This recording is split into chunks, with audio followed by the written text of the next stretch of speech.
Welcome to Leaders and Learners. My name is Tanya McKenzie, and you can find me at the intersection of public relations and leadership. Join us as we talk to organizational leaders, elected officials, experts, authors, artists, and personalities, sharing their stories, talking about how they got to where they are and how they continue to learn and lead the way.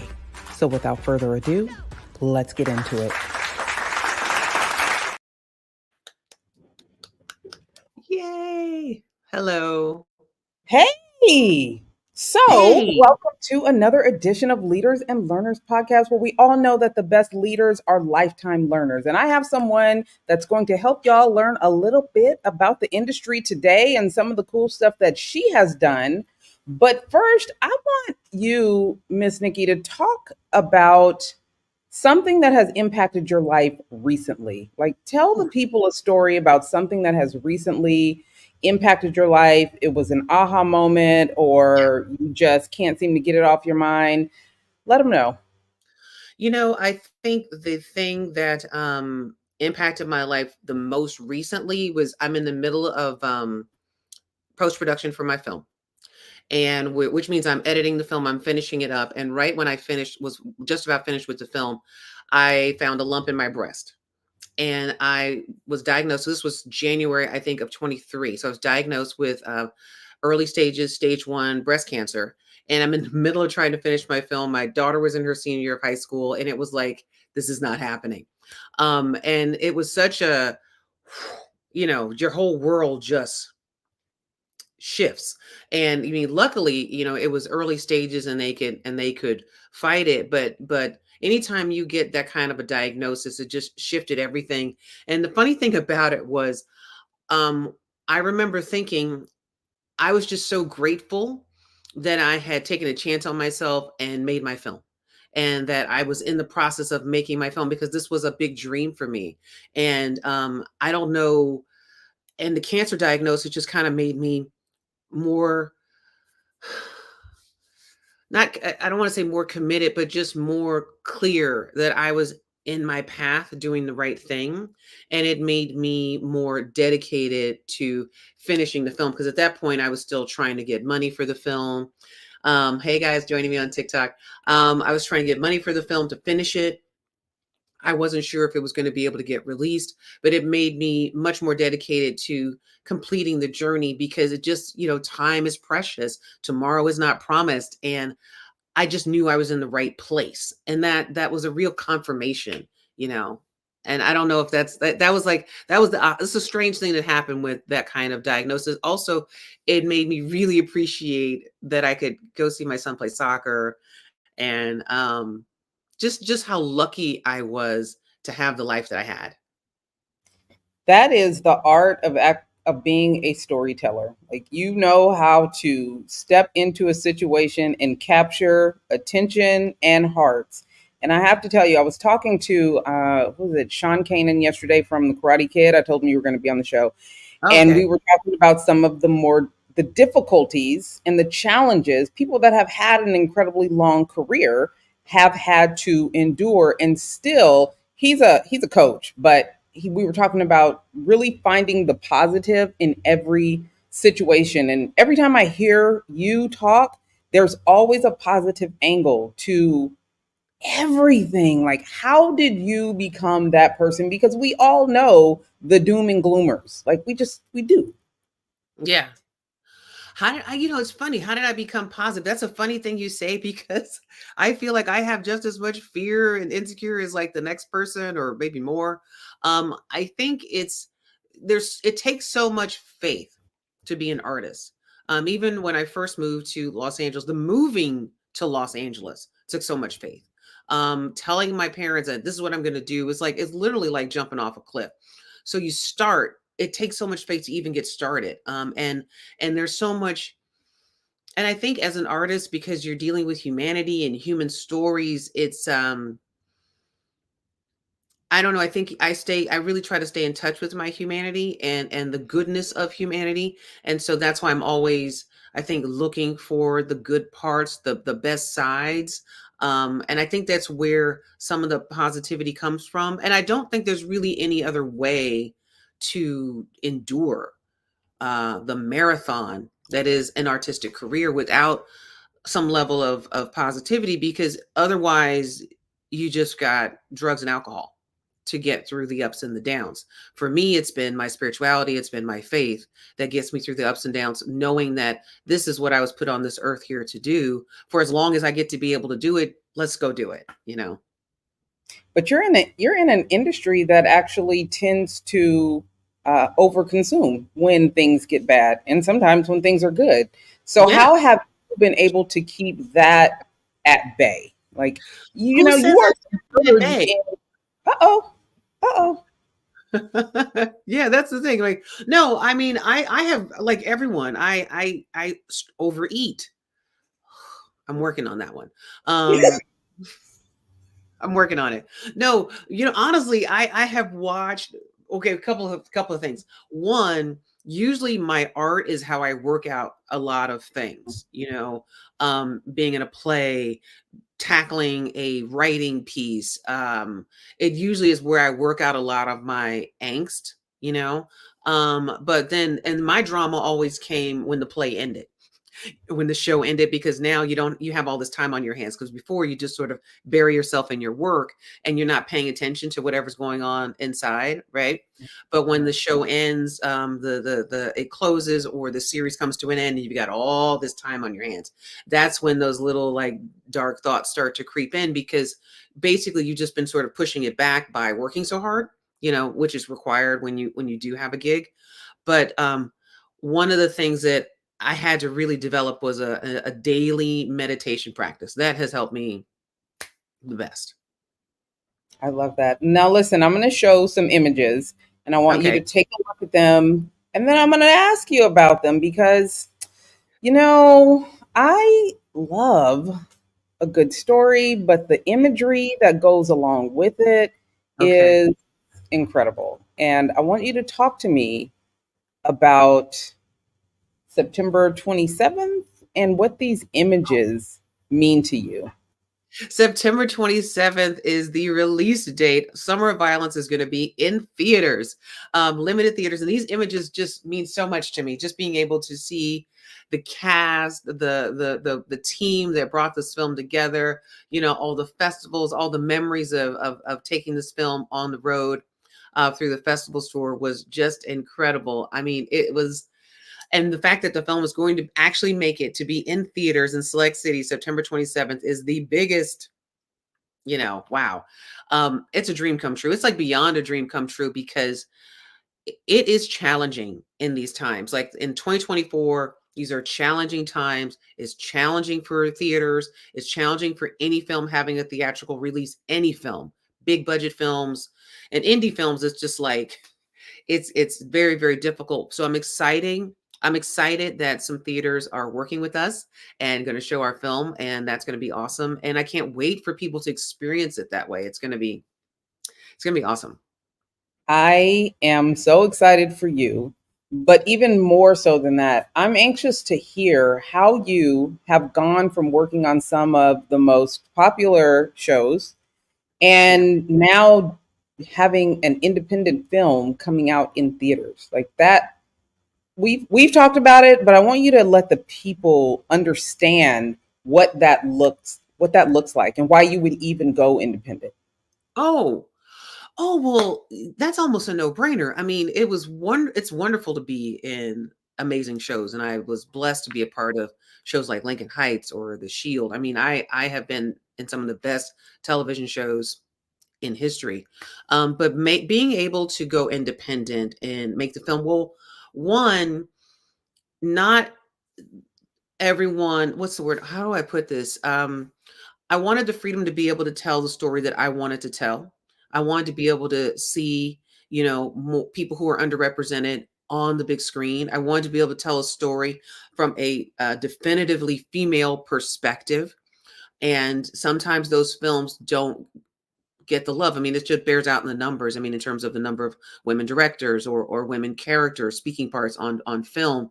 Um, and I wanted to have the freedom to be able to really tell that story, and hopefully, and the independent part comes in, the entrepreneur in me, who also feels like there's a market for this.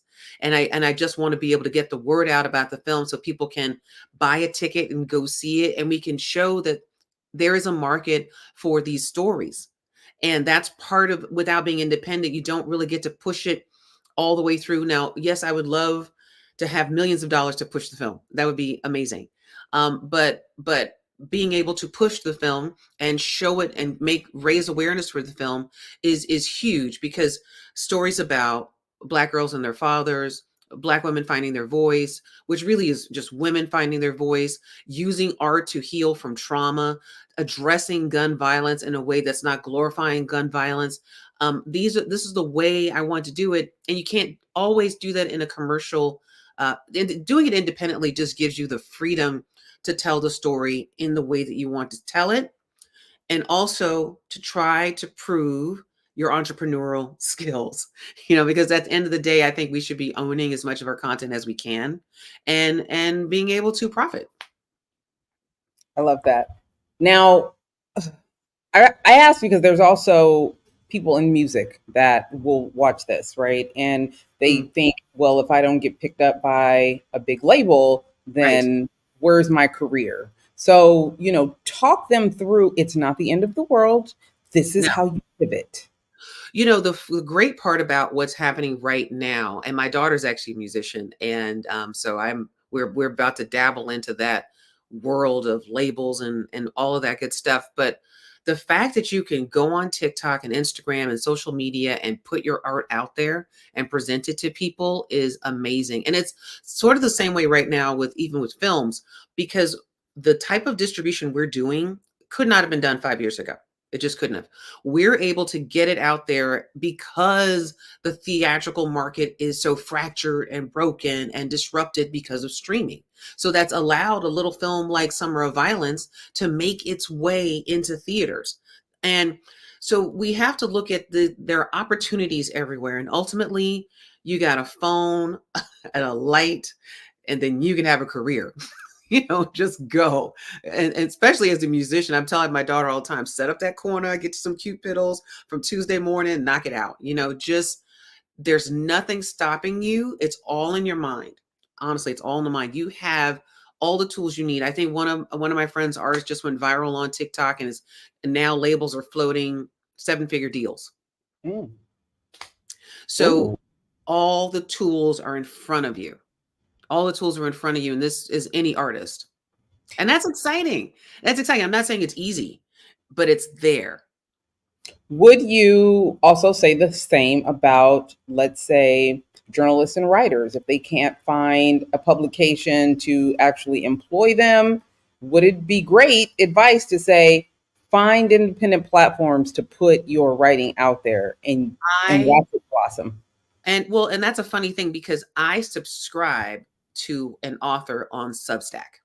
Mm, Substack, they're a journalist. I subscribe to some authors I don't pay for. I think Robert Reich is on there, and big authors that you've heard on, but they're doing stuff on Substack. And one of the authors that I follow, I decide to subscribe to. And as a writer, you can get out there, and I don't know what writers, where they go, but I do know that Substack is one of those places where you can do that. So I think we have to open it up. Maybe it can be like that for writers and journalists too. I do know that everybody's on TikTok, like all the big guys, like Don Lemon, Chris Cuomo. I mean, like it is. popping. I mean, everybody is everywhere, and I'm thinking that these guys got to be making money, because I've been watching some of these. So I'm a big political junkie, and I've been watching a lot of the political commentators and podcasts who don't have channels, and I'm thinking they got to be monetizing this, because they're making videos like every 2 hours. So I'm pretty sure there's a way to monetize it through these same mediums. Hey everybody, hey y'all on TikTok, if you have a question, I see you, just jump in and ask a question. But we're live on Yes, with we Leaders and are. Learners podcast. So exciting. Yes, guys, we're having a little fun here because maybe you don't know, but Nikki is also my sorority sister, and she's just fun, and I just love talking to her. And even more so, I'm kind of a cyber stalker. Sometimes I just sit and listen to her. I'm not an actress, but she's always giving out great advice and like cyber mentoring people on how Yes. to do better and how to overcome. And, you Yep. know, I watch people from especially Los Angeles and New York mostly, and a few in Chicago, Uh-huh. struggle with trying to get their foot in the door when it comes to acting and voiceovers and things of that nature. They just struggle to a Yeah. point to they're giving up. Some have become incredibly depressed, and I have myself said, "Hey, here's somebody you can go to that has been successful and is teaching other people how to do it." So, a couple of questions. Okay. Why are you taking your extra time and giving it to other people? Because Yeah. I know you are your mom also. Yeah. And what have the results of this been? Well, this is again part of the impact of my cancer diagnosis, and sort of being faced with my own mortality. And what I wanted to do was I wanted to make sure that more people could tell their stories, could break through. And that's when I really decided I wanted to teach, because there's nothing like being faced with the fact that, you know what, I'm not always going to be here. And another thing is the journey of Summer of Violence, getting the film out there and the difficulty in making that happen made me realize that more of us who have ideas and great stories, and we're not represented as well on the screen. We have these stories to tell, but more of us must be telling them. So I took it upon myself to educate people to get there, because it's not easy and it's not always taught. So that's why I started my school, elevatecreativetalents.com, because I wanted people to understand how to do it. And this is real world, practical. This is what I did, advice. And I take what I've done. I mean, I've been in the business, 30 years. And I'm having a hot flash. My God, my life. Um, I've been in business 30 years. I hate this. I hate these freaking hot flashes, but whatever. And now I'm on this. I'm just going to keep going on to breast cancer for a second, because you got to take this freaking medication, which gives you hot flashes. Anyway, so let's move on. So, because I didn't have hot flashes before, and now I do. So, two things. One, I wanted people to be educated on the practicality of the process, and how to be able to do it. And I wanted more women, more people of color, to have access to this, because everyone can't spend all that money to go to film school. Everyone can't do it. Secondly, I wanted to condense the time it takes you to get something done, because it took me about 15 years, 10 to 15 years of learning, classes and panels and trial and error, and oh, that didn't work. So what I'd like to do is condense it down for people where it doesn't have to take you that long, because I'm just going to teach you. If you want to know how to make your project, I'm going to teach you how to do it, step by step by step by step. And I'll tell you the pitfalls to avoid, ways to go better. And the same thing goes with breaking into acting, or what you kind of talked about with the ups and downs and getting depressed. That's a big part of what I like to teach as well, helping people kind of understand how to take on this journey, emotionally. The mindset, the resilience, how to build yourself up, how to create a support system for yourself so that you can make it, because this business is brutal. It's a brutal business, and it's not, and you don't deserve any of it. It's a business. No one's going to give you anything. I mean, it's so I try to teach people how to arm themselves, for this business. And also I wanted to create a community, an online supportive community where you can get answers, feedback, support, resources. You never have to go it alone. Don't go it alone. It's so hard. That's why I created it. And it makes me feel really, really good. Because I love being able to see people get the knowledge and be able to take it to the next step. Okay, I'm going to take you back really quick because you brought up something that we don't get to talk about often, and you're talking about hot flashes.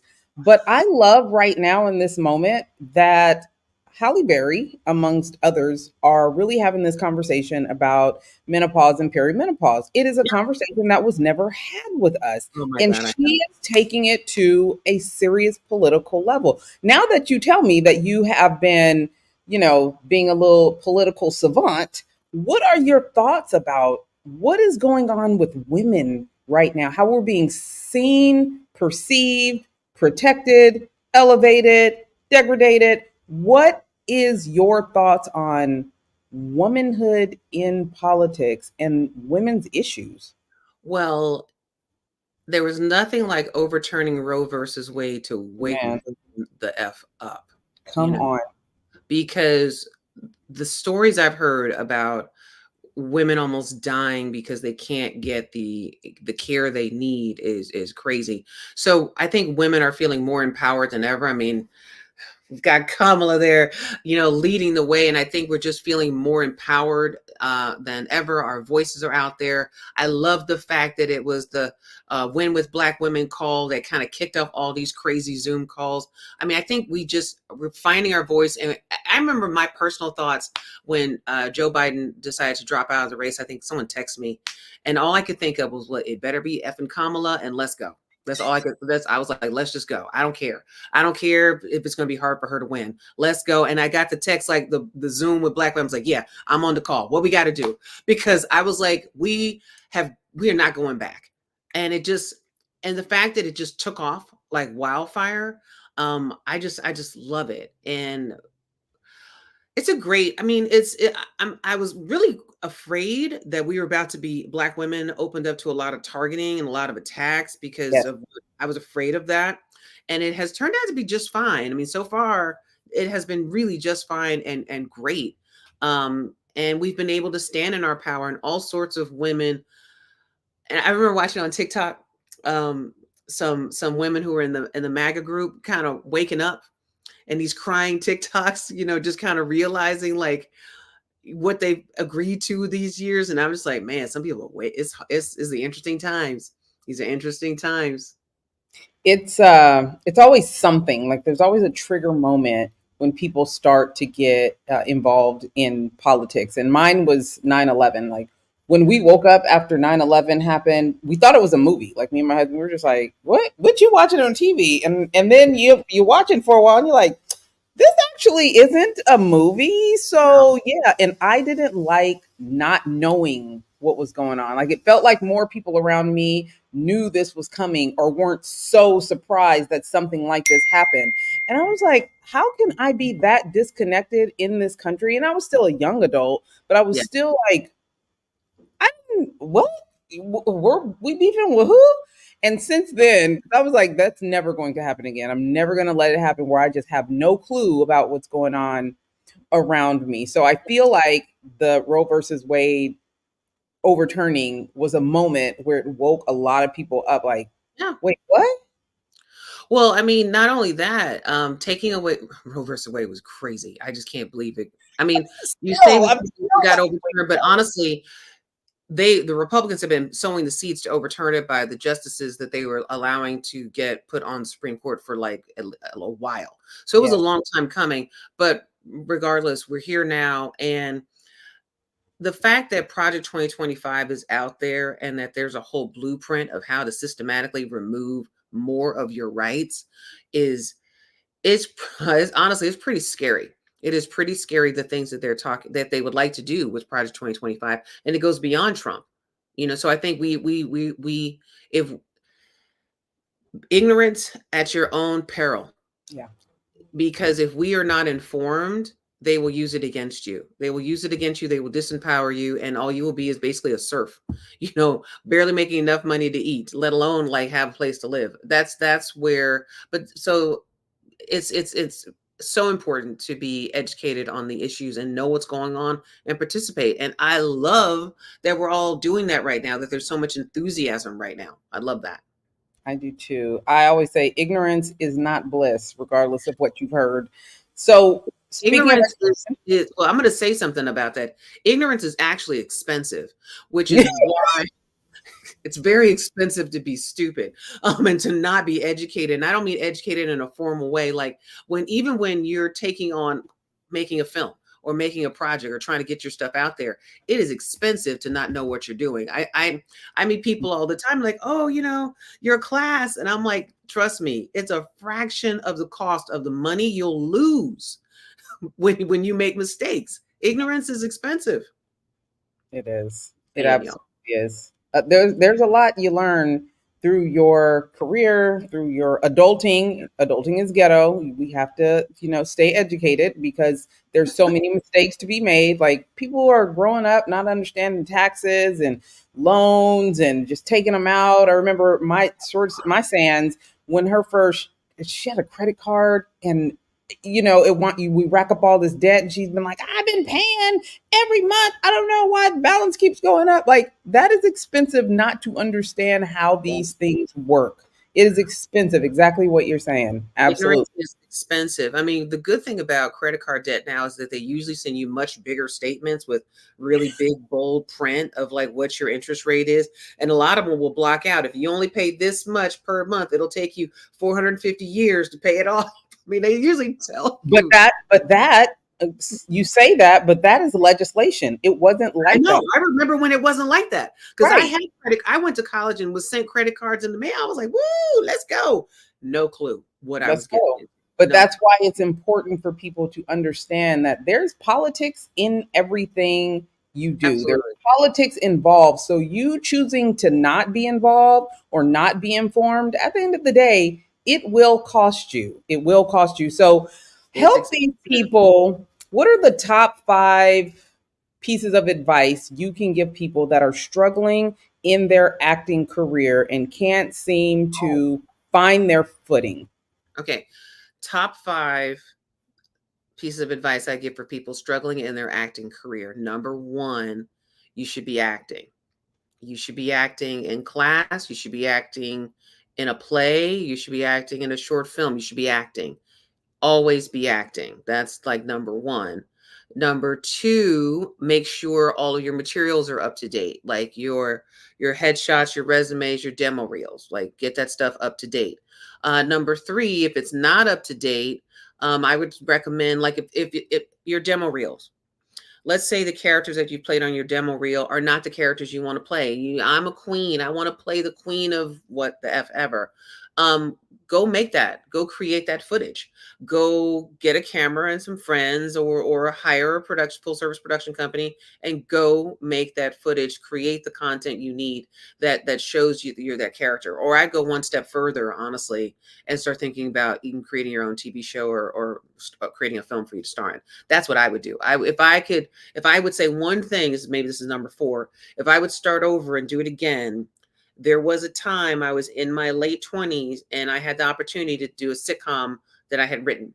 And I got nervous about it. And I got nervous about it because I think they didn't want me to star in it, or there was going to be some challenges about me being the star because I was pretty unknown at the time. And I didn't push it forward. My only regret is that I would have pushed it forward, because had I had my name on a TV show that made it on air, how much easier would it be for me to do the next one and then put myself in it? Not to mention my bank account. Number 5 for actors who are struggling. Oh yes, number 5.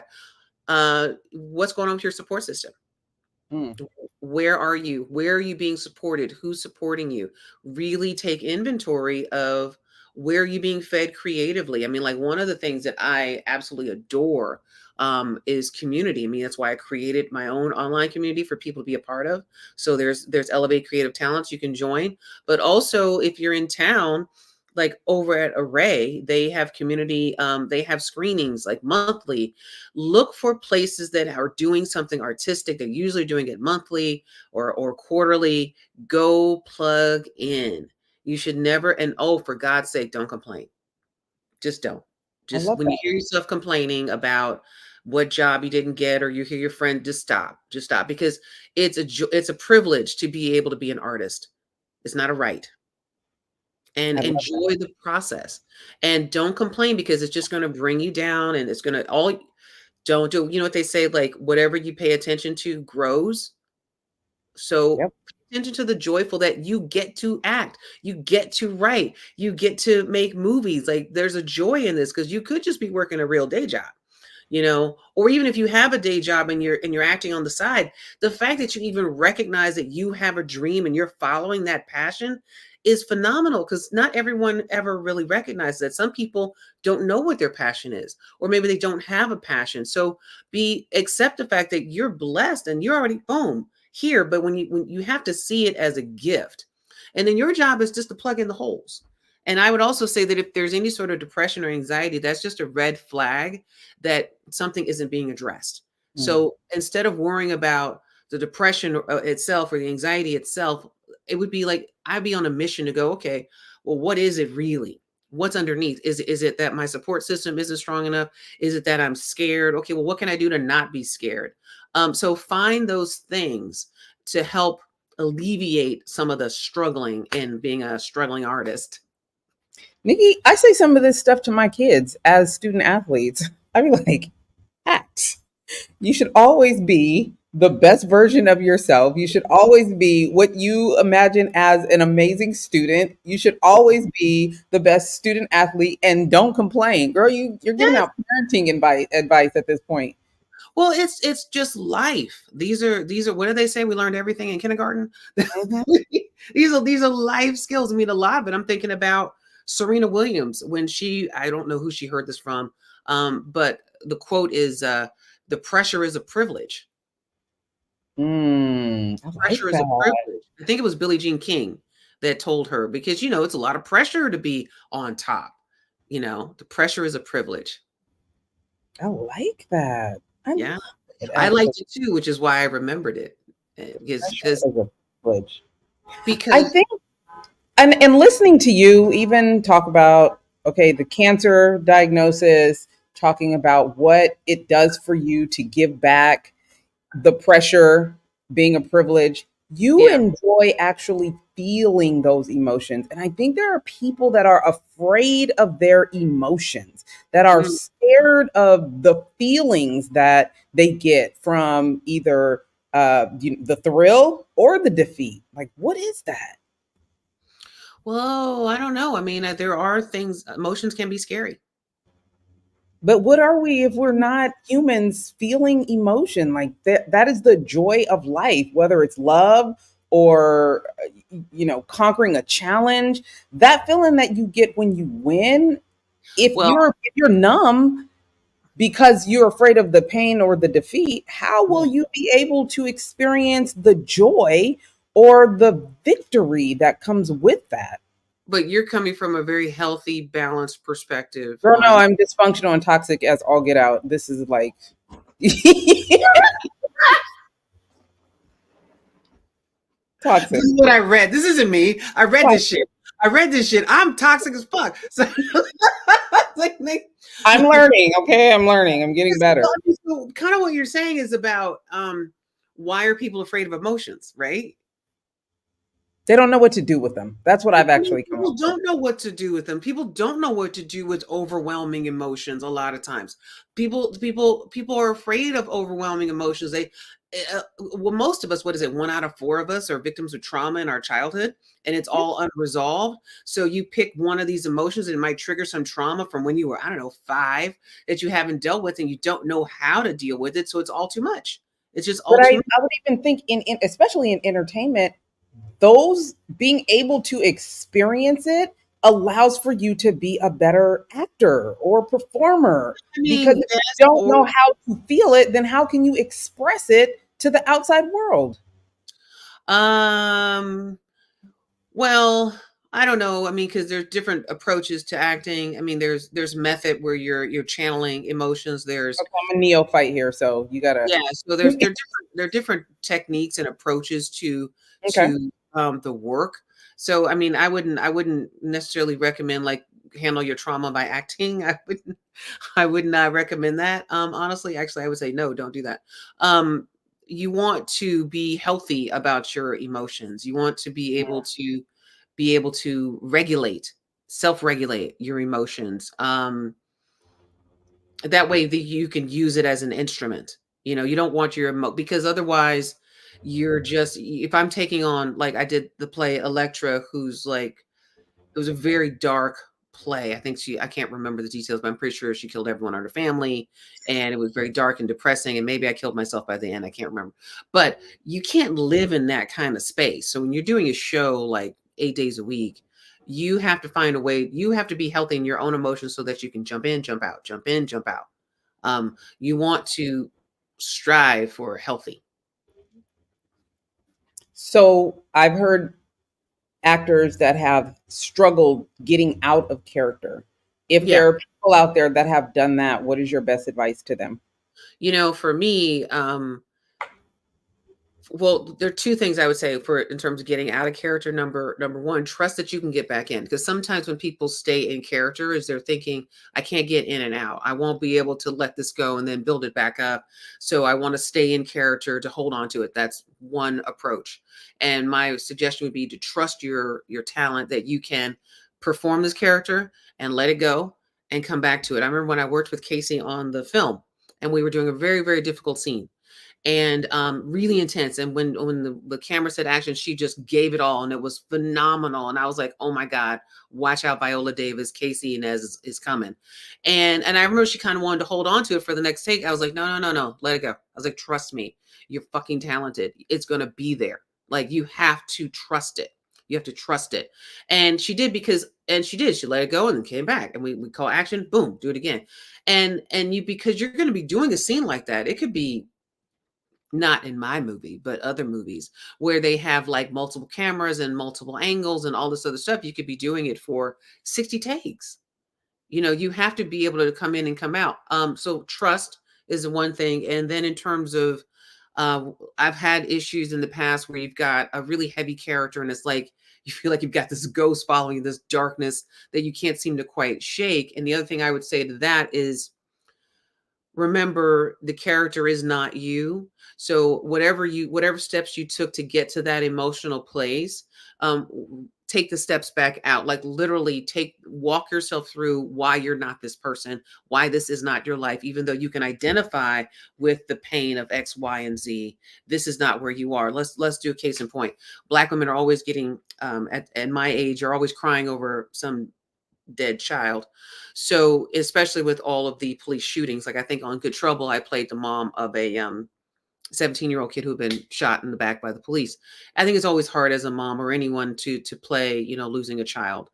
And one of the things that I had to do is I can identify with the pain of what this woman is feeling, but this is not my life. And even though I can identify with the pain of other women who've lost children to police brutality, to gun violence, and I can empathize and feel that pain, that is not my pain. And to remember, and it's okay. You don't need to feel guilty. That is not your pain, and walk it back out, and to go home and touch your kids and your dog, and to walk back to the steps that is your life, so that you're able to be healthy as an artist, so that you can jump in and do it again. Because I played that mom for I think the entire season of that show, and then into season 2, it's not healthy for me. Even though the character is in a place of despair and darkness, I'm not. And I can't be there for 4 months, take a break and come back and do it again. No, that's completely unhealthy, and you'll be drinking a lot, if you do it that way. So and I recommend doing it without alcohol. So let it go and walk your way. But this is a practice, and the more you do it, the better you get, which is why rule number 1, actors should always be acting.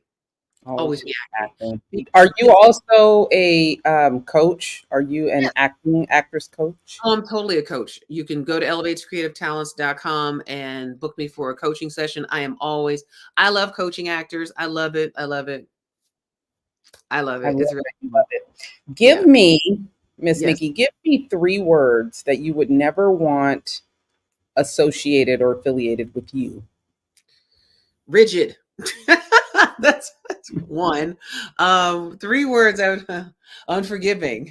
Mm, I don't know.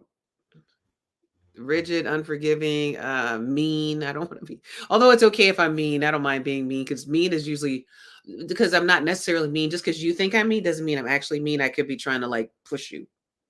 mm, love it. Okay. All right. All Rigid. right. I This is love that.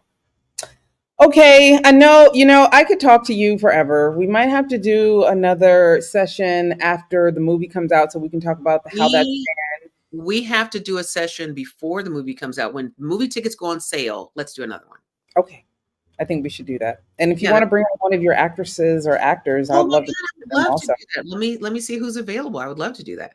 Okay, well, let's do it. Let the people know how they can get involved with some of your teachings and coaching? Oh, yes. If you visit my Instagram, Nicki Micheaux, there's my link in bio for elevatecreativetalents.com. You go to my website for any of my courses I have available, or to look at one of my coaching sessions. The other thing is Summer of Violence Film. Please, summerofviolence.com, or we're on Instagram at Summer of Violence Film. So please check that stuff out and be a part of my creative community. Thank you so much for being here. I look forward to us doing it again Yes, indeed. and just continuing to watch you, listen to you, and support the work that you're doing. It is excellent. I advise anyone out there. I always say people need acting for more than just if they're actors and actresses. Like in life, some of y'all need to know how to put on a different face. Some of y'all need to learn how to act like the people you're trying to be until you fake it till you make Oh, it. But let Nicki show you how to do it. So facts. there's various different ways that what she does can help enhance your life. So I implore you to tap in, follow her, and continue to grow as human beings. Like I said, the Well, best. one thing that acting coaching can help with is speaking.